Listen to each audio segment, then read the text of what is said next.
for example, 1,000 vehicles. And this represents from 0 second to 3,600 seconds. And here you have to select a composition of vehicles. Let's use default and OK. In this way, by doing this, we are creating the vehicle input. Then I can use this button to run simulation. It asks me to save the changes. I say yes. And I save it to the root of D. Let's create one. And you are going to see vehicles coming from this link. But it's too fast. So the next step I'm going to do is to go to the menu, simulation, parameters. And now we see the simulation speed as maximum. We want to change that, for example, to 5 simulation seconds per second, which means your simulation will run 5 times as fast as real time. Then if you run it again, you are going to see vehicles going like this. Now I'm using the center line mode. If I press Ctrl A, it will be this mode.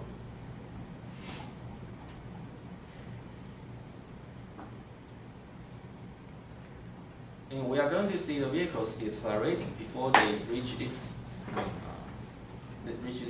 ramp. Let me make it more clear. So, design speed options. If I select this link, right-click this option, let me edit that. For example, I edit that to 5 km per hour. And I can use my left button to move it, for example here. Then you are going to be able to see the effect. So you are going to see vehicles after they pass this, one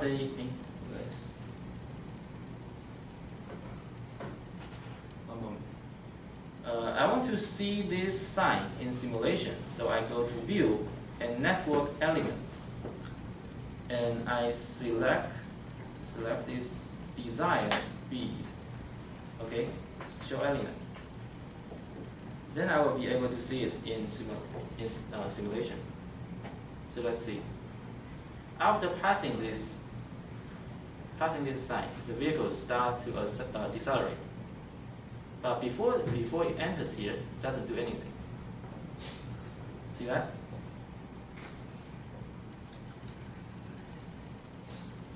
And for this reduce speed area, if I double click that and change that to like 85 kilometers per hour, and the vehicles will be accelerating before it reaches this point.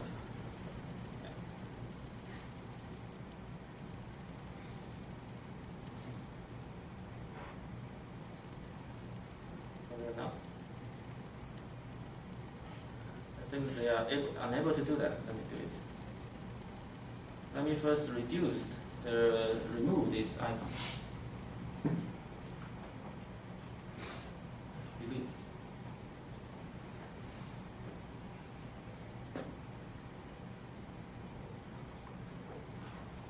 So they start to accelerate.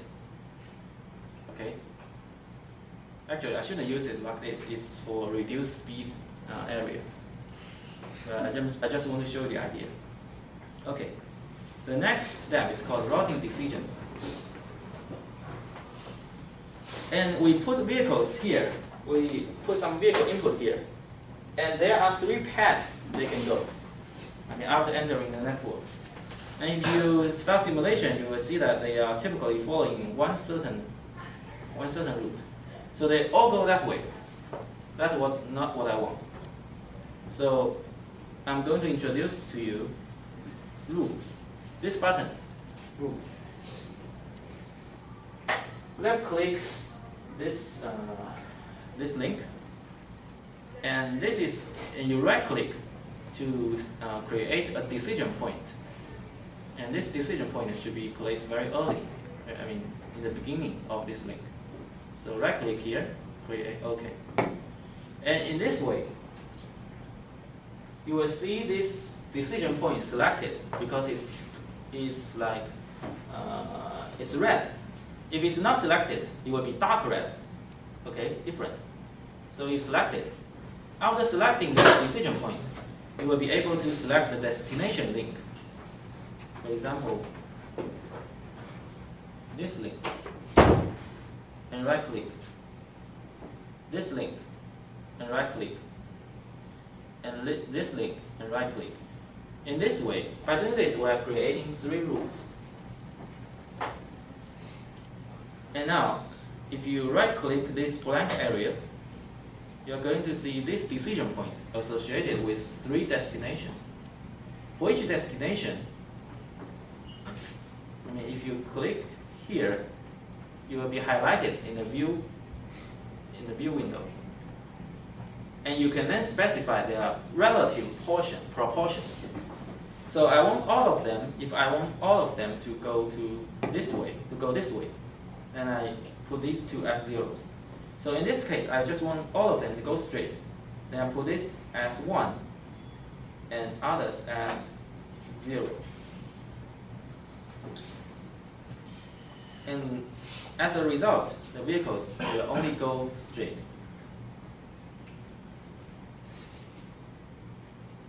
See? So the vehicles will only go straight. This is used for microscopic simulation. A small area, small scale simulation. This is not using any OD matrix, but we can still utilize OD matrices. That requires another very complex stage called dynamic assignment, which is not the focus of today. Okay, now we are going to talk about the most difficult part. So be very alert. This is the most difficult part of today for non-signalized intersection.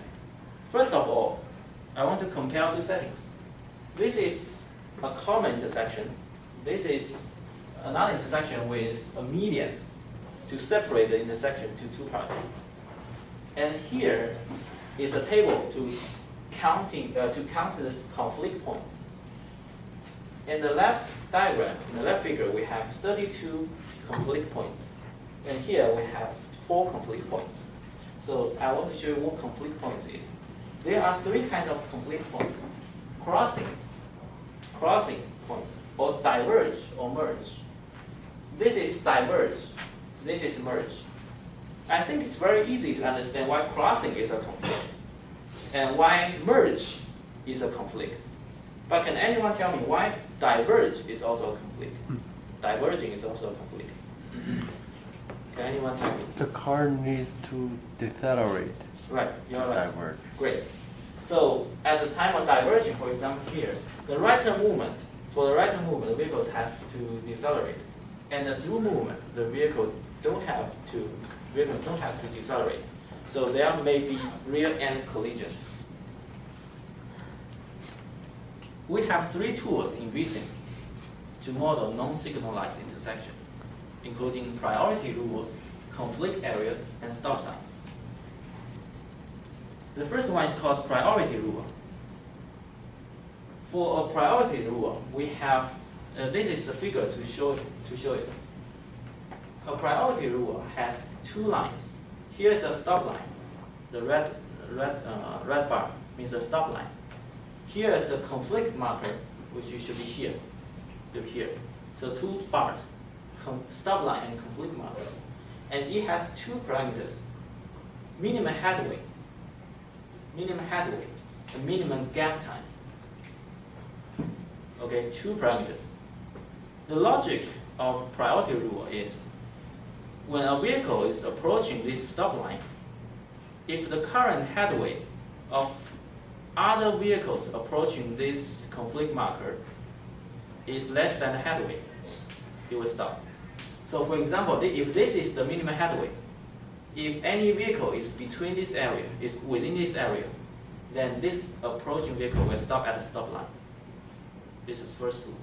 The second rule is for any approaching vehicle, for the approaching vehicle, if its current gap time is less than the desired gap time, then this vehicle will also stop. So if this vehicle is driving very fast, then the gap time will play the most important role. So you will check if this vehicle, if the gap time between the head of this vehicle and that complete marker is less than the gap time, the minimum gap time. If yes, then that vehicle will stop. But if these vehicles are moving very slowly, then the minimum head weight will be the relatively important factor. The headway is measured from the conflict marker. You can specify it, but typically they are defined as this length. Yeah, but measured from where? From conflict marker. From conflict marker backwards. Yes. And it is time headway or space headway? This is space headway. Space headway. Space headway. So the gap is time, but the headway is space. Yes. And in some cases, we put a conflict marker at a link, and there are several connectors to this link, and all these connectors will be counted. So you will calculate the gap time for vehicles traveling on all the connectors to this link. So in other words, the vehicle is not going to move if there's a vehicle within the space. Right. Or if it's not going to move if the gap available is less than what it would guard. Yes. I see. Yes, absolutely right. Okay, do you all understand this? And by doing this, I mean in a complex intersection setting, it's possible to create a gridlock. So there may be two vehicles waiting at stop lines. So if we have another stop line from this approach, let's imagine there is another incoming ramp from here. And here's a vehicle stopped. Here's another vehicle stopped. And they are both waiting for each other because the headway is less than the desired headway. The actual headway is less than the desired headway. There may be this gridlock existing. If this happens, I mean, my example may not be very accurate, but I want to convey an idea that there may be gridlocks. If a gridlock happens, VSync will detect it, and VSync will resolve it by force the vehicles moving. Okay, they will move the vehicles like using a first in, first out rule. And here is an example. So in this case, this is headway 10 meters. There's no vehicle within this area. And a vehicle, the nearest approaching vehicle is 49 meters away. And it's traveling at 14 meters per second. So the gap time is larger than 3 seconds. Then this vehicle can proceed. But in this case, the gap time is less than the minimum gap time, 3 seconds. The vehicle will stop here. In another case, if a vehicle is within this area, this vehicle will also stop. That's priority rule. So priority rules would be good for roundabout in sense, or would be more than a signal or stop sign? I think it can be used for ramps, but when the situation gets more complex, it's very difficult to use. And they suggested another solution called the conflict area, which I'm going to talk about next. So let me show you how this is working. I want to add some vehicle input here to create conflict.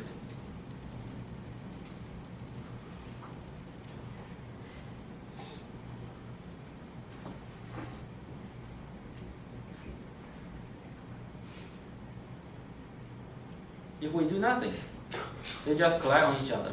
Okay, we do nothing. Then I want to create a priority rule, but maybe let's make it more. Let's make all the vehicles here right turn so you can see it more easily.